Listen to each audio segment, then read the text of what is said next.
ଘମାଳାରେ ଶୀଘ୍ର ଆଗମନ କରିବାକୁ ଯାଉଥିବା ପ୍ରଭୁ ଯୀଶୁଖ୍ରୀଷ୍ଟଙ୍କ ପବିତ୍ର ଓ ବହୁମୂଲ୍ୟ ନାମରେ ନିର୍ମଳ ଖରା ୟୁଟ୍ୟୁବ୍ ଚ୍ୟାନେଲରେ ଆପଣ ସମସ୍ତଙ୍କୁ ସ୍ୱାଗତ କରେ। ପ୍ରତିଦିନ ପ୍ରତି ପ୍ରଭାତ ଆମମାନେ ନିର୍ମଳ ଖରା ୟୁଟ୍ୟୁବ୍ ଚ୍ୟାନେଲ ମାଧ୍ୟମରେ ନୂଆ ନୂଆ ପ୍ରସଙ୍ଗରେ ପ୍ରଭୁଙ୍କର ବାକ୍ୟ ଶୁଣିବାର ଅପୂର୍ବ ସୁଯୋଗ ଆମେ ପାଉଛୁ। ପରମେଶ୍ୱର ପ୍ରତି ପ୍ରଭାତରେ ସେ ଆମମାନଙ୍କୁ ତାଙ୍କର ପବିତ୍ର ବାକ୍ୟ ଦ୍ୱାରା ସେ କଥାବାର୍ତ୍ତା ହେଉଛନ୍ତି। ସେଥିପାଇଁ ସ୍ୱର୍ଗର ପରମେଶ୍ୱରଙ୍କୁ ହୃଦୟର ସହିତ ଧନ୍ୟବାଦ ଦିଏ। ତାହା ସହିତ ଆପଣ ସମସ୍ତଙ୍କୁ ମୁଁ ଧନ୍ୟବାଦ ଦିଏ ଯେ ଆପଣମାନେ ନିୟମିତ ଏହି ଚ୍ୟାନେଲ ଦ୍ୱାରା ପ୍ରସାରିତ ହେଉଥିବା କାର୍ଯ୍ୟକ୍ରମ ଗୁଡ଼ିକୁ ଦେଖୁଛନ୍ତି। କେବଳ ଦେଖୁଛନ୍ତି ତାହା ନୁହେଁ, ଲାଇକ୍ ସେୟାର କମେଣ୍ଟସ୍ ଗୁଡ଼ିକ ଦ୍ୱାରା ଆପଣମାନେ ଆମମାନଙ୍କୁ ଅତ୍ୟଧିକ ପରିମାଣରେ ଉତ୍ସାହିତ କରୁଛନ୍ତି।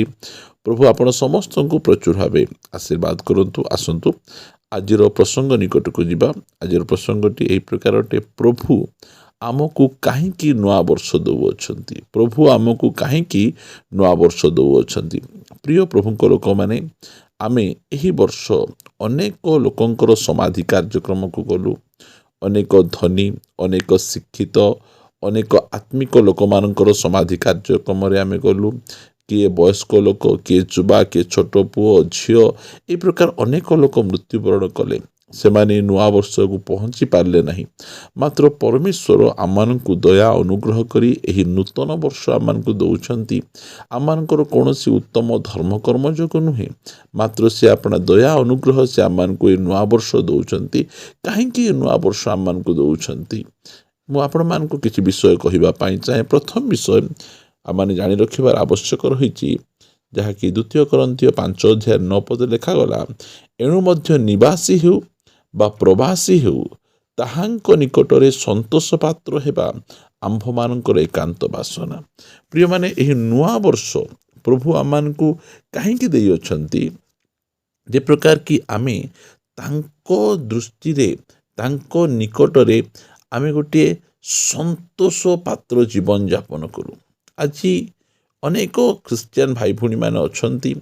ଯେଉଁମାନେ ଅନେକ ଲୋକଙ୍କୁ ଖୁସି କରିବା ପାଇଁ ସେମାନେ ବଞ୍ଚନ୍ତି, ନିଜକୁ ଖୁସି କରାଇବା ପାଇଁ ବଞ୍ଚନ୍ତି। ନିଜର ସ୍ୱାମୀକୁ, ନିଜର ସ୍ତ୍ରୀକୁ, ନିଜର ପାଳକଙ୍କୁ, ନିଜ ସଂସ୍ଥାର ଡାଇରେକ୍ଟର ଗୁଡ଼ିକର ସନ୍ତୋଷ ପାତ୍ର ହେବା ପାଇଁ ସେମାନେ ଅତ୍ୟନ୍ତ ମନୋଯୋଗୀ ଅଟନ୍ତି। ମାତ୍ର ପରମେଶ୍ୱର ଏହି ନୂଆ ବର୍ଷ ଆମକୁ ଏଥିପାଇଁ ଦେଇଛନ୍ତି, ଏହି ଯେଉଁ ନୂଆ ବର୍ଷରେ ଆମେ ପଦାର୍ପଣ କରିବା, ସେ ନୂଆ ବର୍ଷରେ ଆମେ କେବଳ ଗୋଟିଏ ହିଁ ଲକ୍ଷ୍ୟ ରଖିବା ଯେ ମୁଁ କି ପ୍ରକାର ଭାବରେ ଈଶ୍ୱରଙ୍କର ସନ୍ତୋଷ ପାତ୍ର ହୋଇପାରିବି,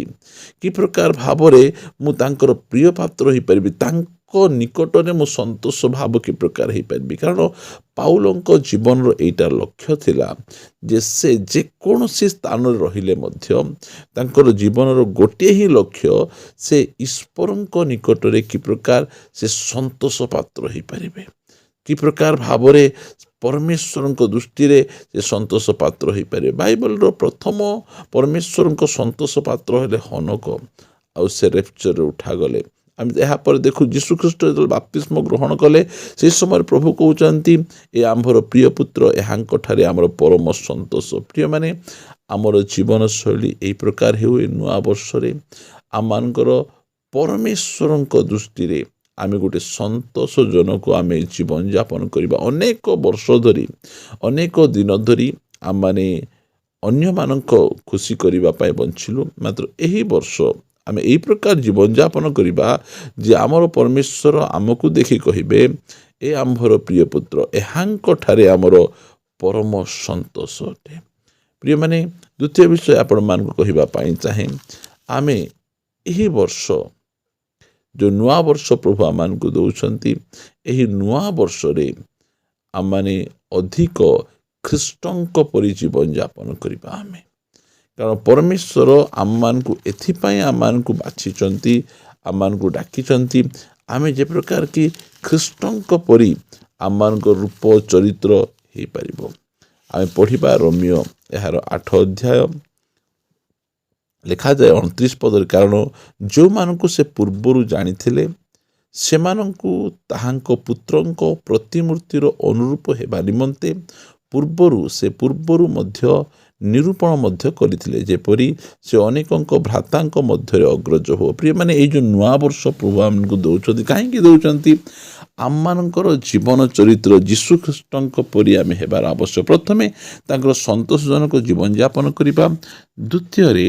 आमे यीशु ख्रीष्टଙ୍କ परी आमे जीवन यापन करिबा आमको काहेकि से मनोनीत करिसंती काहेकि से आमको बाछिसंती जे प्रकार की आमे यीशु ख्रीष्टଙ୍କ परी आमे जीवन यापन करिबा एई उद्देश्य रे परमेश्वर आमको बाछिसंती आमे ए नुआ वर्ष परमेश्वर आमको दउछंती काहेकि दउछंती जे प्रकार की आमे यीशु ख्रीष्टଙ୍କ परी जीवन यापन करिबा आपण मानकु तृतीय विषय कहिबा पाई चाहे प्रभु आमको नुआ वर्ष कौन पाई देइछंती आमे पढ़िबा माथ्यू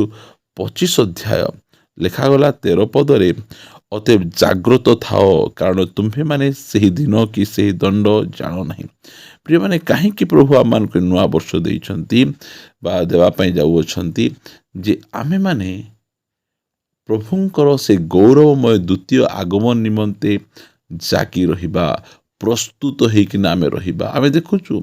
5 जन सुबुद्धि 5 जन निर्बुद्धि निर्बुद्धि माने से माने निजको एई प्रकार भाव प्रस्तुत कर रखि नथिले जे बर आसिले ताहांक सहित से माने साक्षात करि परिबे बर आसीबे को समय रे केमिति आसीबे आ बर आसीबा समय कौन कौन आवश्यक गुड़िक रही सब जानी मात्र प्रस्तुत हो रही नथिले आमको परमेश्वर ये नुआ वर्ष एथिपाई देवा पाई जाउछंती आम जीवन आउ गोटे नुआ वर्ष एथिपाई से जोग करिबा पाई जाउछंती जे प्रकार की आमे आगमन निमंते प्रस्तुत रहिबा जे प्रकार की प्रभु जो समय रे मध्य से आसीबे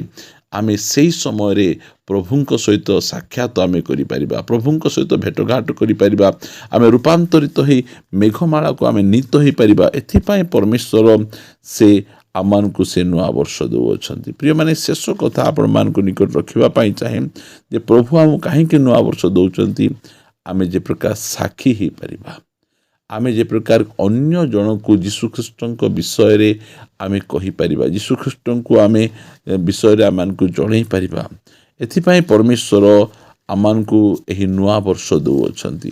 प्रिय माने जने व्यक्ति थिले तांको ना से बाहिनी भूतग्रस्त व्यक्ति थिले आ प्रभु यीशु ख्रीष्ट तांकु संपूर्ण भाव सुस्थ कले आ सुस्थ कला परे से कौन करूछंती मार्क 5 अध्याय रे से लिखा जाए जितेबाला से सुस्थ हो सारे से देकापालीर सबु अंचल रे जाई यीशु ख्रीष्टंकर से सुसमाचार घोषणा कले 20 पदरे तहिरे से चली जाए यीशु ताहा निमंते जे जे कर्म करथिले सेही सबु देकापली रे घोषणा करबा को लागिले सेथिरे समस्त चमत्कृत हेले प्रिय माने एही नुआ वर्ष प्रभु आमानकु एथिपाई देइचंती जे आमे तांको विषय रे साक्षी हेबा अन्य को यीशु ख्रीष्टଙ୍କ विषय रे आमे कहिबा प्रभु आमानको अनुग्रह करी ए नूतन वर्ष आमानको जीवन रे जोग करूछंती आमको नुआ वर्ष देवा पाई जाउछंती जे प्रकार की आमे तांकर संतोषजनक जीवन यापन करि पारबा जे प्रकार की ख्रीष्टंकर चरित्र आम जीवन रे अधिक अधिक वृद्धि सहित हो पारिबो एथिपाई परमेश्वर आमानको नुआ वर्ष दउछंती आमे जे प्रकार की प्रभुंकर से गौरवमय द्वितीय आगमन निमंते आमे निजे प्रस्तुत होइकिना आमे रहि पारिबा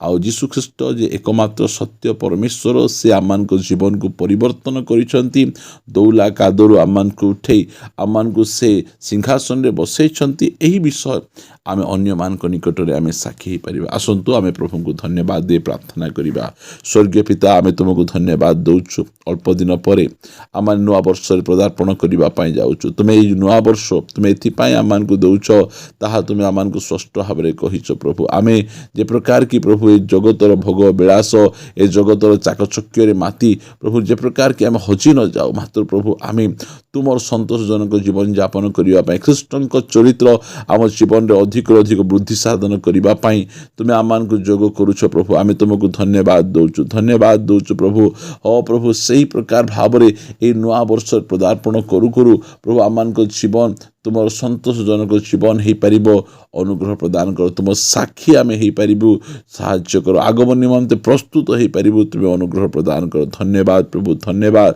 तुमे अनुग्रह करी तुमे आमानको जीवित मानक मध्य स्थान देइथिबारु धन्यवाद दे प्रार्थना प्रिय प्रभु यीशुଙ୍କ नाम रे मागुछु आमेन आमेन